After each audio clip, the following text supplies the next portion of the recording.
What's going on, everybody? Hope you're all having a fantastic day today. Now, ladies and gentlemen, I know Season 3 did go ahead and drop, and there's a ton of things I want to go ahead and discuss, and a ton of things I want to personally test out.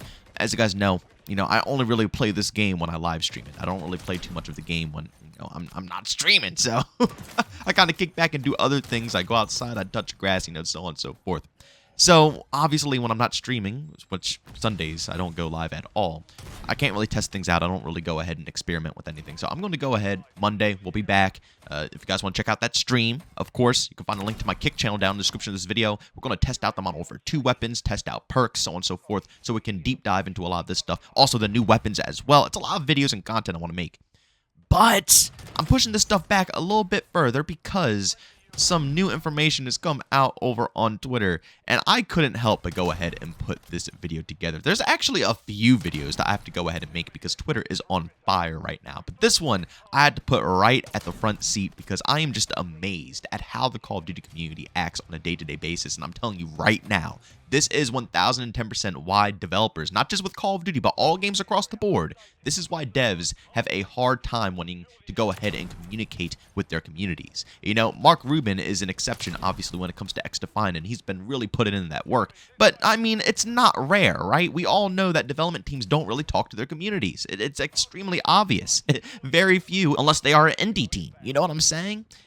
I think everybody knows this information here. And again, I feel like this right here is exactly why. But of course, ladies and gentlemen, before we dive deep, if you are interested in more content just like this, don't forget we go ahead and post daily here at 8 in the morning Eastern time. And if you are interested in any other type of content, like I said earlier, I stream pretty much daily besides Sundays over on Kick. Find a link to that channel down in the description of this video. All right, so ladies and gentlemen, I'm going to go ahead and show you guys a video clip that, once again, I saw on Twitter. And you guys might have seen some other content creators talk about this as well, but it just absolutely, once again, blows me away.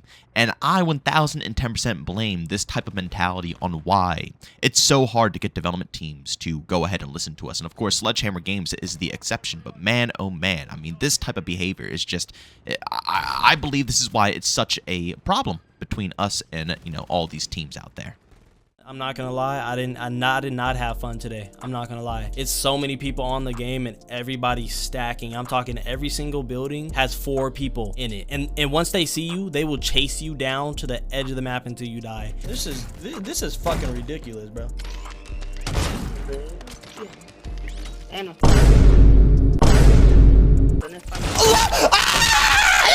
Shit! Bro. Do you see what I'm talking about, chat? Bro, nigga, bro.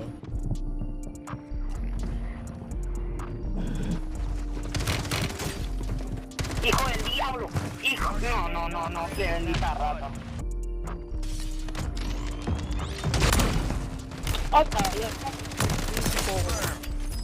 Sí, Franco.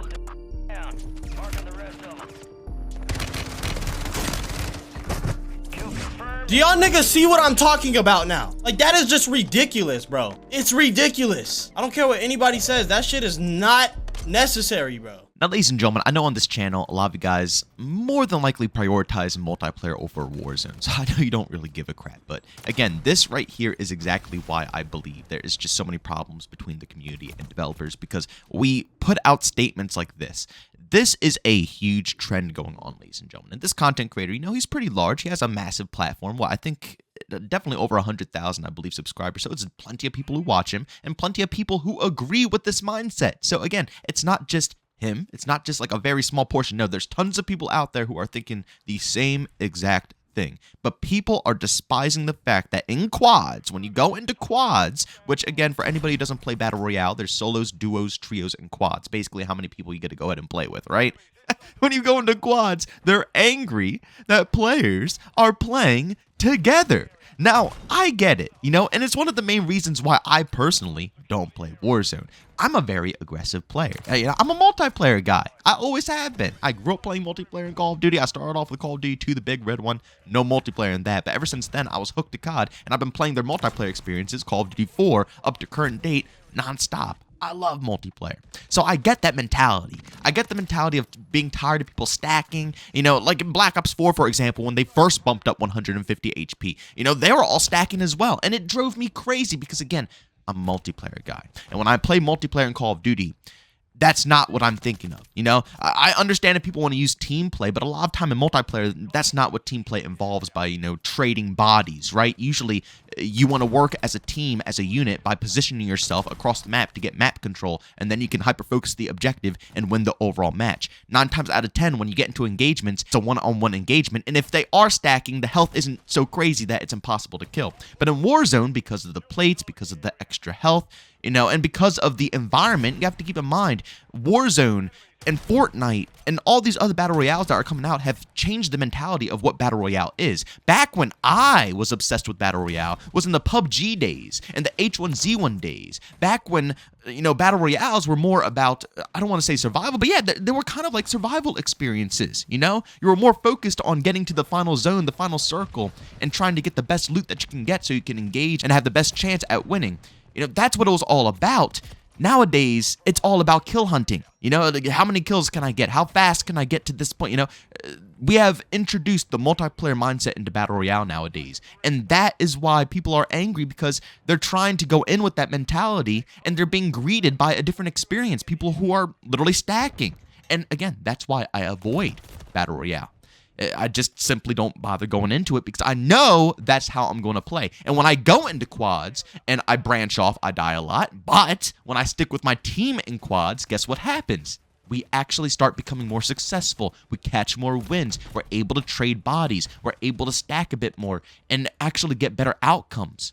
It's not impossible to go into quads as a solo player. As you saw right here, I mean, he just wiped a whole quad team himself, right? It's not impossible, but you can't get angry when people are playing the game mode correctly how it's supposed to be played. If you hop into quads and you random queue, right? You're just queuing up with random players, which this person wasn't. He's hopping into quad solo. But if you hop into quads and you random queue, I guarantee you 9 out of 10 of your games, if you don't pick up the kill of the person who killed your teammate is going to get pissed at you, probably curse you out, and just not be satisfied with your performance, right?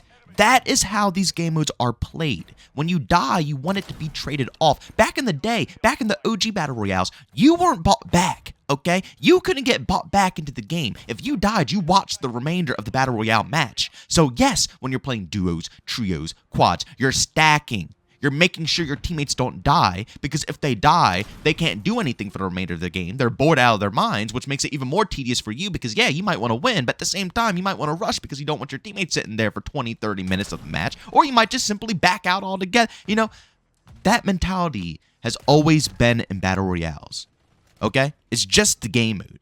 So I just simply don't understand this argument, and again, it makes me think that this is the main reason why developers have so much trouble wanting to listen to the community, which sucks because the community have a ton of great ideas. You know, a lot of you guys down in the comment section have trillions of great ideas. Not trillions, I'm over-exaggerating, obviously. Yeah, you guys have a bunch of good ideas for Call of Duty, right? The best games are when the developers in the community can connect and work together. But it's so hard for that to happen when you have people like this and whole communities of people who are just non-stop bashing something in a game when it's simply that's simply how it's supposed to be played. My best suggestion is just going to play solos. If you don't want to deal with any more enemies, play solos. Or better yet, play duos, because duos you could still manage quite decently with the extra health. But if you're expecting to hop into quads and have a full team not want to push you, like, I don't understand the outcome here. Like, even just dissecting the gameplay here itself, he shot at a full team, okay? He shot at a full team. That team doesn't even know that he's a solo. For all they know, it's 1 out of 4 people right there in that building that took a shot at them. So they're going to go engage. They think they're about to take on a 4-man. They don't know you're freaking alone. How are they supposed to guess that? You know what I'm saying? So they all go and attack. And even if they did know you're a solo, I guarantee they're still going to go all in attack, you know? Especially if you're taking them out. If you took down 2 people already, you think the other 2 are going to ignore you? You think the other 2 are going to let you have their teammates' loot? You think the other 2 are going to allow you to stay on that location so when their team does come back and want to pick up their stuff, you know, there's, like, just think logically for a little bit, right? It's very obvious. It's obvious as day that they are going to all push you.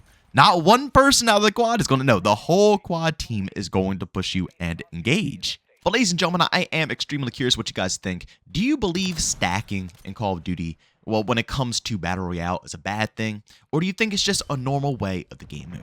Of course, you know, it is what it is. If you share a different opinion, that's great, but I just don't see the fact or, you know, any point to being angry about that, especially in a game mode where that is literally the whole point of the mode.